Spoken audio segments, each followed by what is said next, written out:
हनुमान जी और भीम को यह अभिमान हो गया था कि संसार में मुझसे अधिक बलवान कोई और नहीं है।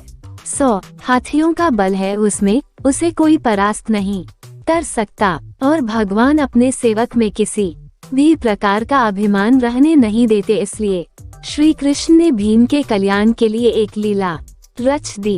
द्रौपदी ने भीम से कहा, आप श्रेष्ठ गदाधारी हैं, बलवान हैं, आप गंधमादन पर्वत से दिव्य वृक्ष के दिव्य पुष्प लाकर दम मैंने अपनी वेणी में सजाने हैं, आप समर्थ हैं, ला सकते हैं, लाकर देंगे न दिव्य कमल पुष्प। भीम द्रौपदी के आग्रह को टाल नहीं सके, गदा उठाए और गंधमादन पर्वत की ओर चल पड़े। मदमस्त हाथी की तरह किसी तनाव से मुक्त निडर भीम कभी गदा को एक कंधे पर रखते, कभी दूसरे पर रखते बेफिक्री से गंधमादन पर्वत की ओर जा रहे थे। सोच रहे थे, अब पहुंचा कि तब पहुंचा, दिव्य पुष्प लाकर द्रौपदी को दूंगा, वह प्रसन्न हो जाएगी। लेकिन अचानक उनके बढ़ते कदम रुक गए। देखा, एक वृद्ध लाचार और कमजोर वानर मार्ग के एक बड़े पत्थर पर बैठा है। उसने अपनी पूंछ आगे के उस पत्थर तक बिछा रखी है जिससे रास्ता रुक गया है। पूंछ हटाए बिना आगे नहीं बढ़ा जा सकता, अर्थात उस वानर से अपनी पूंछ से मार्ग रोक रखा था। और कोई भी बलवान व्यक्ति किसी को उलांघ कर मार्ग नहीं बनाता, बल्कि मार्ग की बाधा को हटाकर आगे बढ़ता है। बलवान व्यक्ति बाधा सहन नहीं कर सकता, या तो वह बाधा स्वयं हटाता है या उस बाधा को ही मिटा देता है। इसलिए भीम भी रुक गए। जब मद, अहंकार और शक्ति बढ़ जाती है तो आदमी अपने आप को आकाश को छूता हुआ समझता है। वो किसी को खातिर में नहीं लाता और अत्यधिक निरंकुश शक्ति ही व्यक्ति के विनाश का कारण बनती है। लेकिन श्री कृष्ण तो भीम का कल्याण करना चाहते थे, भीम का विनाश नहीं, सुधार चाहते थे। भीम ने कहा, ए वानर, अपने पूंछ को हटाओ, मैंने आगे बढ़ना है। वानर ने देखा एक बलिष्ठ व्यक्ति गदा उठाए, राजसी वस्त्र पहने, मुकुट धारण किए, बड़े रोब के साथ उसे पूंछ हटाने को कह रहा है। हैरान हुआ, पहचान भी गया, लेकिन चूंकि वह श्री कृष्ण की लीला थी इसलिए चुप हो गया। भीम के सवाल का जवाब नहीं दिया। भीम ने फिर कहा, वानर, मैंने कहा न कि पूंछ हटाओ, मैंने आगे जाना है, तुम वृद्ध हो इसलिए कुछ नहीं कह रहा। वानर गंभीर हो गया, मन ही मन हंस दिया, कहा, तुम देख रहे हो मैं वृद्ध हूँ, कमजोर हूँ, उठ नहीं सकता, मुझमें इतनी ताकत नहीं कि मैं स्वयं ही अपनी पूंछ हटा लूं। तुम ही कष्ट करो, मेरी पूंछ थोड़ी इधर सरका दो और आगे निकल जाओ। भीम के तेवर कसे, गदा कंधे से हटाए, नीचे रखी। इस वानर ने मेरे बल को ललकारा है, आखिर है तो एक पूंछ ही, वह भी वृद्ध वानर की। कहा, यह मामूली सी पूंछ हटाना भी कोई मुश्किल है, ये तुमने क्या कह दिया? मैंने बहुत बलवानों को परास्त किया है, धूल चटाई है, 100 हाथियों का बल है मुझमें। इतना कहकर भीम ने अपने बाएं हाथ से पूंछ को यूं पकड़ा जैसे एक तिनके को पकड़ रहा है, कि उठाया, हवा में उड़ा दिया।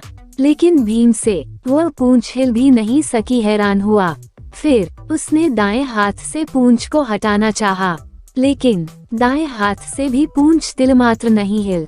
भीम ने वानर की तरफ देखा, वानर मुस्करा रहा था। भीम को गुस्सा आ गया।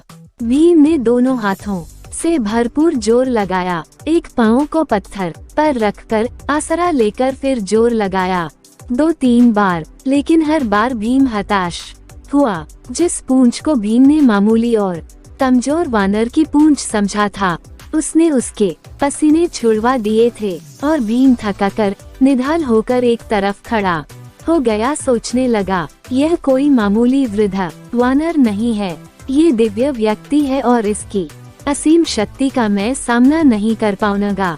विनम्र और युका हुआ व्यक्ति ही कुछ पाता है, अकड़ उसे ले डूबती है, ताकत काफूर हो जाती है। और भीम वाकई वृद्ध वानर के सामने कमजोर लगने लगा। मद और अहंकार काफूर हो गया, और जब मद और अहंकार मिटता है तभी भगवान की कृपा होती है। भीम ने कहा, मैं आपको पहचान नहीं सका।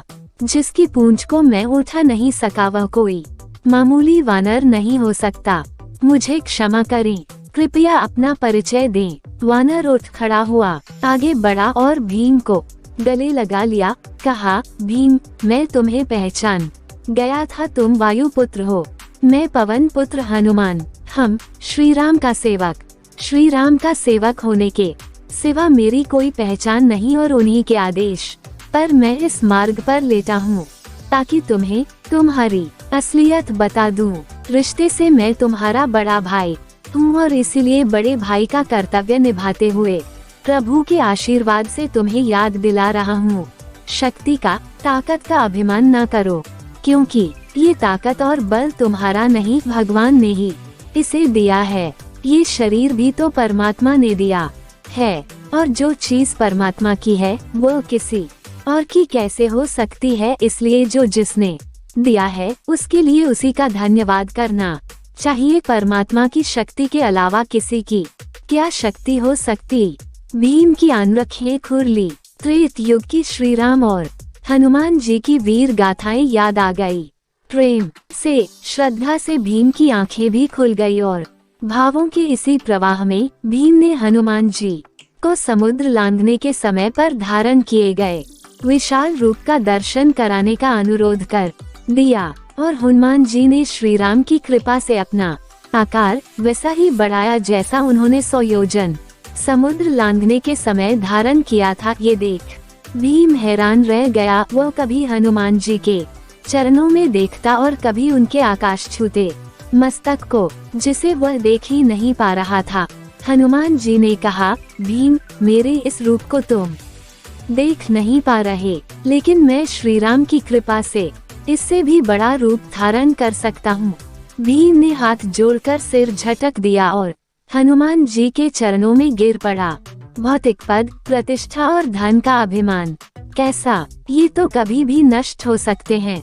भौतिक पदार्थ भौतिक सुखी देते हैं, लेकिन परमात्मा की कृपा तो शाश्वत होती है, जिसे कोई छीन नहीं सकता, चोर चुरा नहीं सकता। आदमी को उसी दायरे में रहना चाहिए जिसमें परमात्मा रखे। परमात्मा की इच्छा के बिना तो पत्ता भी नहीं हिल सकता। इंसान की जिंदगी का क्या भरोसा, किसी भी मोड़ पर 4 कदम की दूरी पर खत्म हो सकती है।